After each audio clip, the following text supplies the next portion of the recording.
Good morning. Welcome to Monday Morning Coffee and Chat with Hallee Bridgeman. I'm so happy you could join me. I have my cup of coffee, so I hope you have a cup of coffee or tea or whatever you drink and you have a few minutes while we chat. So I'm coming to you from my home office in Fort Knox, Kentucky, and it is pouring outside.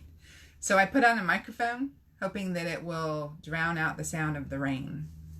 And this week is the Kentucky Christian Writers Conference. I'm so excited.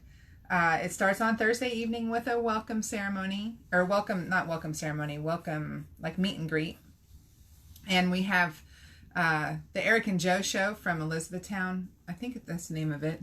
And yeah, the Eric and Joe show. And it is hysterical. They were at the Kentucky Christian Writers Conference last year, and they have like this humor skit that they do, and they write it especially for our conference. And so they put up several of them that they wrote last year up on YouTube. Look for them. They're funny. So I know I plugged it last week. I'm going to do it again. If you are anywhere near Kentucky, anywhere in a day's driving distance of Kentucky, let me encourage you to come to the Kentucky Christian Writers Conference. It is packed full. We have worked so hard. I'm the director this year. We have worked so hard to bring you a rich, full of education and encouragement conference. We have workshops on craft, on business, on fiction, on nonfiction. We have some bonus classes about feeding the writer's soul. We have food. We have Susan May Warren as the keynote. We have the Eric and Joe show. We'll have an open mic night on Saturday or Friday night, and we're feeding you 3 meals a day. So come to the conference. And we have a teen track, 3-hour long, Saturday morning. If you have a teenager and you're anywhere near Elizabethtown, Kentucky, and they like to write and they've shown an interest in writing, bring them. It's $50. They get lunch and they get access to the rest of the conference after they're done with their teen track on Saturday. So ages 13 to 17.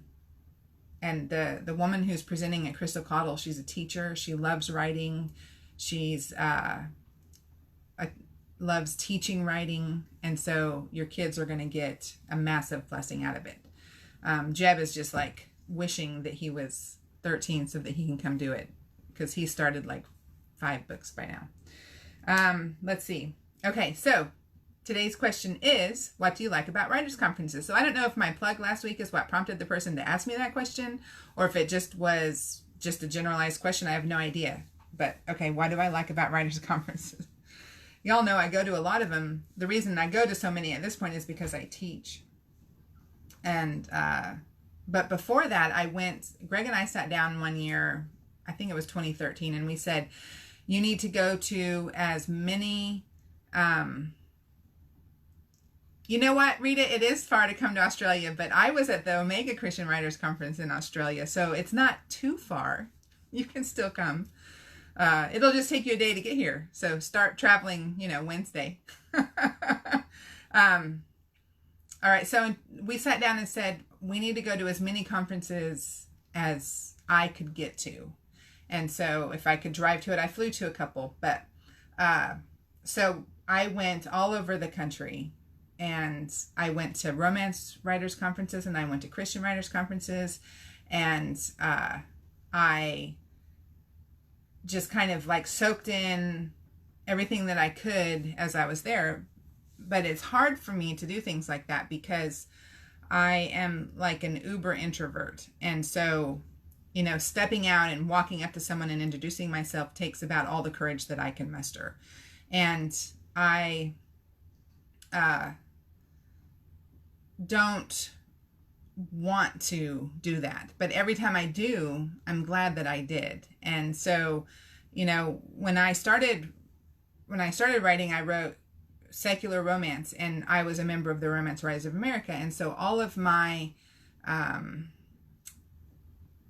people were romance writers. And so as I went to like conferences and stuff, I knew people, and I knew people who knew people, and I was, connected with them on social media and all of this stuff. And so then when I started writing Christian fiction, when I switched my my genre from secular romance to Christian romance, the first Christian writers conference I went to, I didn't know a soul. I walked in there completely blind. I didn't know them. They didn't know me. And I was an indie author, which was kind of taboo at the time for Christian writers. And so it was like completely a brand new field for me. And I was alone. And I'm really good when Greg is with me because he's completely cool with walking up to someone and just starting a conversation.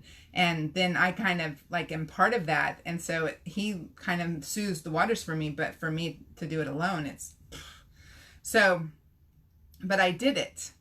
I went and I spent the night in a hotel, and I went to the conference in the morning and talked to people and introduced myself and shared about myself and sat in classes, and eventually that became my world, and those became my people.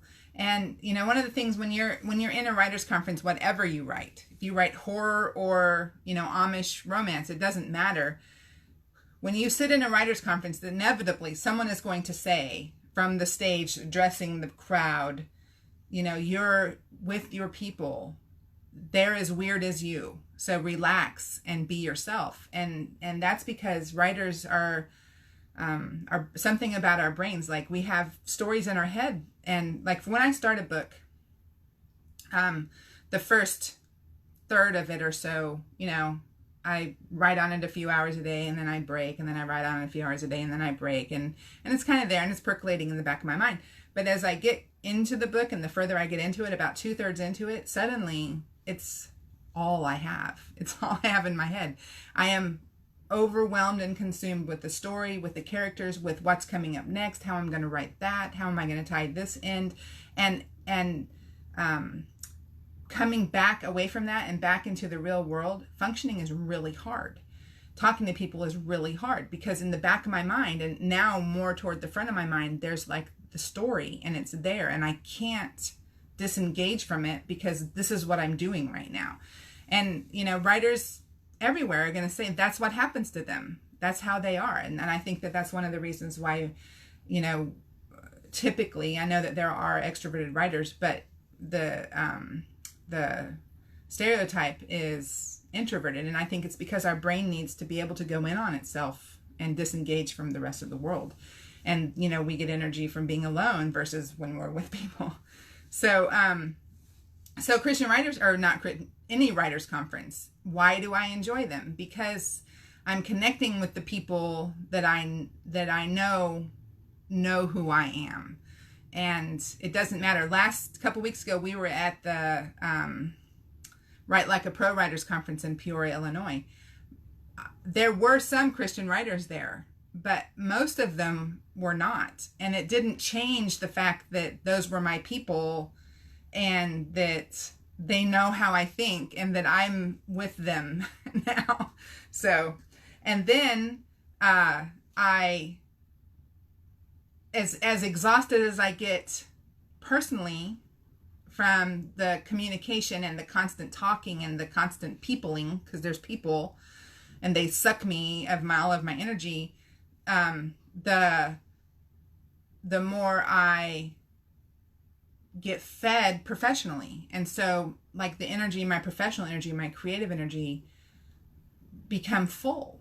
And so, you know, personally I'm exhausted and I come home and I have to disengage and I have to take like, you know, 2 or 3 bubble baths a day so that no one will bother me, or I have to go in the kitchen and can, you know, 20 quarts of chicken broth so that I can have an excuse to just be alone.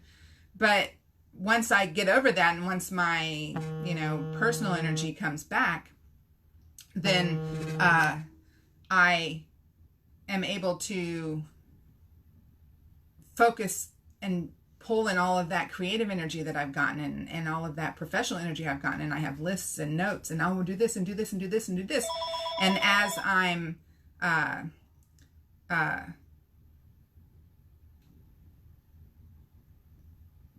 pouring myself into work post-conference, that energy starts going down.